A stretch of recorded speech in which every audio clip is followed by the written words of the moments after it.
you don't know why you're feeling kind of off, lethargic, and the energy just isn't right, well, stick around. I'm going to do a reading because I know exactly what you're feeling right now. So this is a timeless message, a timeless reading, because it can happen at any time, right? And as I'm looking at the clock right now, it says 3:03. I see signs everywhere. Do you? Right? And I think when we do, we can have two camps. It could be, ooh, that's a really good sign, or it could be, ooh, that's not a good sign. All right? What do you focus on the most? I've learned that it's important to acknowledge where you are, but it's also nice to kind of look around the sides of things and see if there's a more positive spin on it. That's how I roll. That's how I do inspirational tarot readings. I don't do fortune telling. I don't do relationship readings. This is about empowering you to be in control of the choices and responses that you make. And that's why I think it's important for us to trust our intuition, no matter what. And one of the fun ways to learn to trust your intuition and to learn and to grow it as a muscle is to play with tarot cards.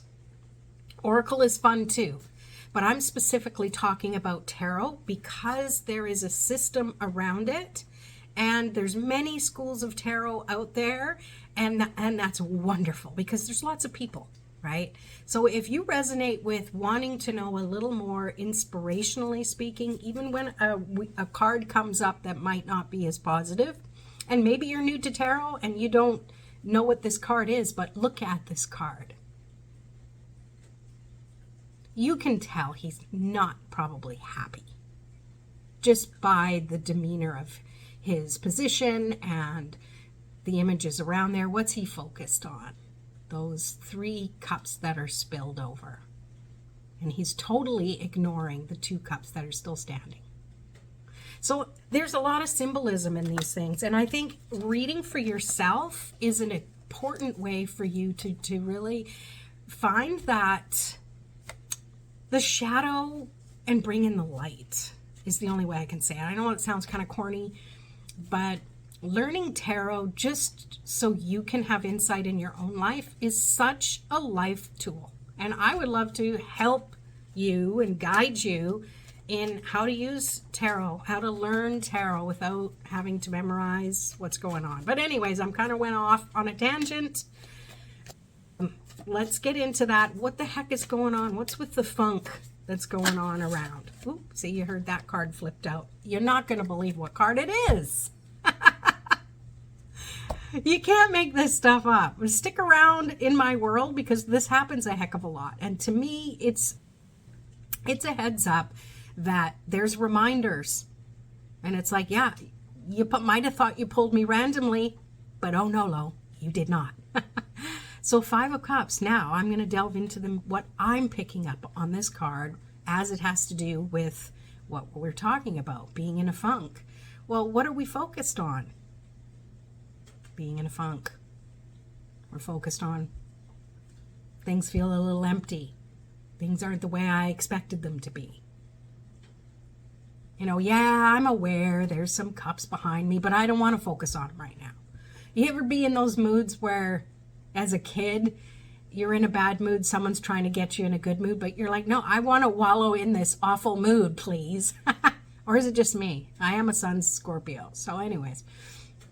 But yeah, I really feel that it's okay to mourn and feel not so good, because we can't feel elated all the time. That isn't sustainable. But neither is wallowing in misery. It's not sustainable either, but you have to allow it to be. We always just think that all the beautiful things in the world and the nice things and the fun and feeling good and sunny, and the total opposite of the blahs and the whatevers, like the reason you started watching in the first place.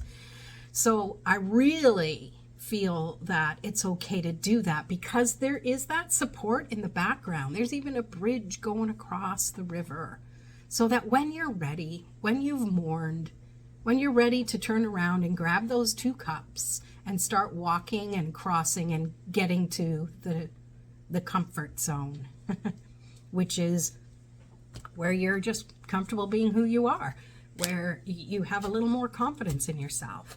Now imagine if you could just pull a card deck out in those moments where you're like, ugh, what's going on? And start pulling cards and see what comes. Because if I would have randomly on my own pulled this going, I'm feeling kind of blah, and this came up, it would just be a confirmation that, yeah, Lorraine, you're feeling a little blah. So what are you going to do about it? Acknowledge, yeah, I'm feeling blah. And now let's pull another one, because let's see what tools or what things can we do. Okay, well, okay, I got 2 cards that flipped out. The first one was the Emperor. So notice that he is on his spiritual path, but he's also rules his own life. He's the emperor of his life. So he's wearing the colors. But notice that he has armor underneath. So he's seen battle, or he's prepared for battle. And maybe not battle in the way that it has to be all, you know,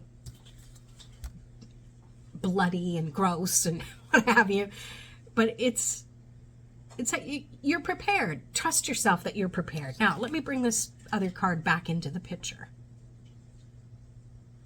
You're going through it. You're going to get past it, and maybe as you walk your way down toward the bridge there, you stop and stumble again. You've got this Emperor energy where you get to decide. You govern your own thoughts, your feelings, and to a certain extent the choices you make. Actually, always, you know, I know sometimes things we can't change, but the things we can are always a choice. So you have the choice. You choose. Now, the third card that came up was the 4 of Wands. This is about celebrating. This, to me, is pretty much the total opposite of the 5 of Cups.